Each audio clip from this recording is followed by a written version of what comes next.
Hello दोस्तों, आज का जो वीडियो है उसमें हम टी.एस. इलियट की पोएम द वेस्टलैंड का फोर्थ पार्ट डिस्कस करेंगे। ये जो फोर्थ पार्ट है ये सबसे छोटा पार्ट है, इसका नाम है डेथ बाय वाटर। ये बहुत ही सबसे छोटा पार्ट है, बहुत जल्दी ख़त्म हो जाएगा। So I am excited to do this one. अब डेथ बाय वाटर जो है, असल में ये टी.एस. इलियट ने एक फ्रेंच पोएम लिखी थी, डॉन restaurant, which means in the restaurant. उसमें ये जो डॉलर रेस्टोरेंट है ये उसका बड़ा पार्ट है, और डेथ बाय वाटर जो है ये उसी से इंस्पायर्ड उसका छोटा वर्जन है। ये जो पोएम है टी.एस. इलियट ने लिखी थी अराउंड 1981 में, मई या जून में। और ये पोएम जो थी ये शुरू में काफ़ी बड़ी थी, लेकिन फिर इनके असिस्टेंट और फ्रेंड जो थे उन्होंने जिन्होंने ये पोएम पूरी एडिट की है, उनके सजेशन पे उन्होंने इस पोएम को बहुत ही छोटा करके सिर्फ 7 लाइन का कर दिया इस पोएम को। अब ये जो पार्ट है ये पानी से लोगों की जो मोर्टालिटी है, यानी कि जो हम लोग अमर नहीं हैं, हम मर जाते हैं, जो मॉर्टल लोग हैं उससे उनकी जो मृत्यु हो जाती है, जो पानी है ये डेथ को सिग्निफाई करता है। ये बहुत सारी जगह थ्रू आउट द पोएम इसमें बहुत सारी लिंक्स हमें मिली है। जैसे कि अगर आपको याद होगा तो फर्स्ट पार्ट में जहाँ पे वो जो मैडम सोसोस्ट्रस है वो वार्न करती है कि पानी से तुम्हारी मौत हो सकती है, या फिर जो बाकी भी बहुत सारी जगह हमें सेलर्स के रेफरेंसेस देखने के लिए मिले सेकेंड और थर्ड पार्ट में। और इसके अलावा ही जैसे जहाँ शेक्सपियर के द टेम्पेस्ट को लेके बहुत सारी जगह टी.एस. इलियट ने यहाँ रेफरेंस दिया है, साथ में ओफीलिया और हैमलेट का भी रेफरेंस दिया है। उन सब की भी मौत अंत में जाके पानी में डूबने से ही होती है। तो इसीलिए पानी जो है डेथ बाय वाटर उसके बारे में यहाँ बताया गया है। उसके साथ ही इग्नू बुक्स में और भी रेफरेंसेस दिए हुए हैं जो कि इंडियन जो हमारे फेस्टिवल्स होते हैं उसमें, जैसे कि बंगालीज़ में जो दुर्गा पूजा के बाद देवी माँ को पानी में बहा दिया जाता है, या फिर महाराष्ट्र में हम गणेश जी को पानी में बहा देते हैं। सब होने के बाद में पानी में विसर्जन उनका हो जाता है।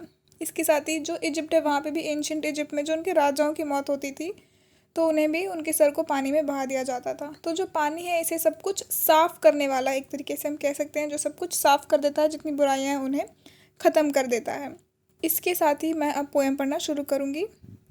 फ्लेबास the Phoenician, a fortnight dead, forgot the cry of girls and the deep sea swell and the profit and loss।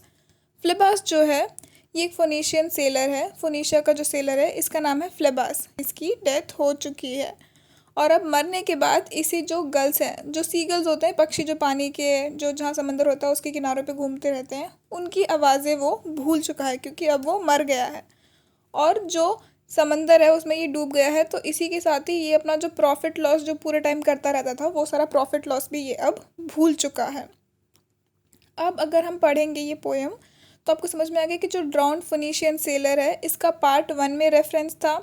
इसके अलावा जो वन आइड मर्चेंट था उसमें भी मैडम सोसोस्ट्रस ने उसका रेफरेंस दिया था। इसके अलावा जो हमारा पार्ट 3 है उसमें जो स्मिर्ना का मर्चेंट है उसका भी रेफरेंस दिया हुआ है, मिस्टर यूजेनिट्स, अगर आपको याद होगा तो बहुत सारी जगह हमें जो सेलर्स हैं उनके बारे में पोएट ने बहुत बार रेफ़र किया है।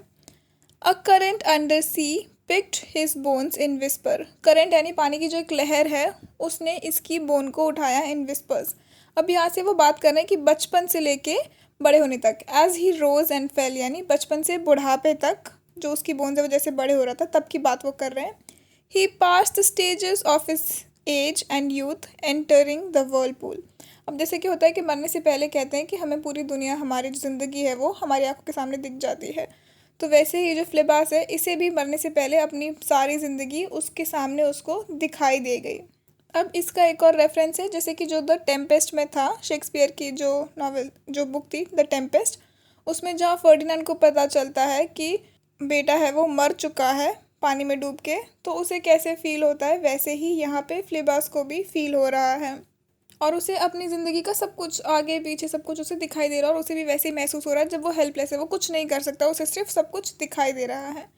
अब जो लास्ट स्टैंजा उसमें आता है, gentile or Jew, O you who turn the wheel and took to windward. Gentile यानी जो लोग जू नहीं हैं, जू वो लोग हुए जो जू रिलीजन को, जूइश रिलीजन को फॉलो करते हैं, और जेंटल वो जो उसके अलावा बाकी सारे हिंदू मुस्लिम सिख ईसाई सारे जो हैं वो जेंटिल हुए।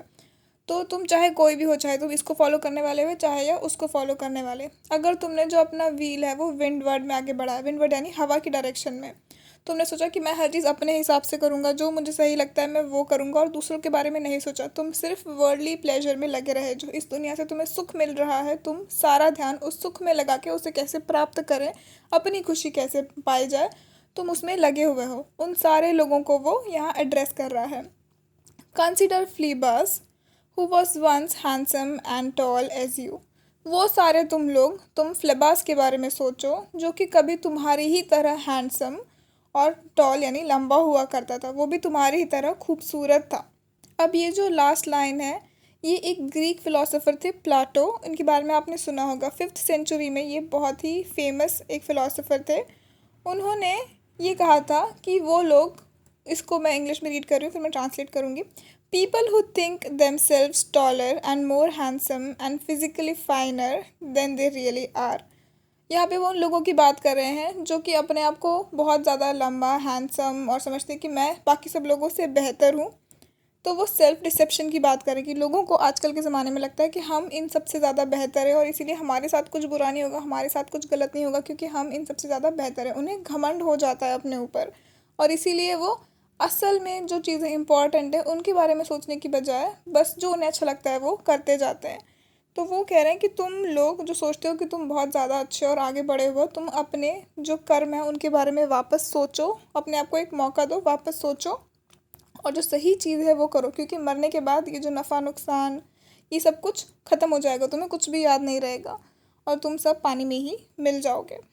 इसी के साथ जो हमारा 4th पार्ट है दैट डेथ बाय वाटर, ये यहाँ पे ख़त्म हो जाता है। लास्ट पार्ट जो है व्हाट द थंडर सेड, उसकी लिंक मैंने यहाँ डिस्क्रिप्शन में ऐड की है, आप प्लीज़ वहाँ जाके उसको देखना बिल्कुल ना भूलें।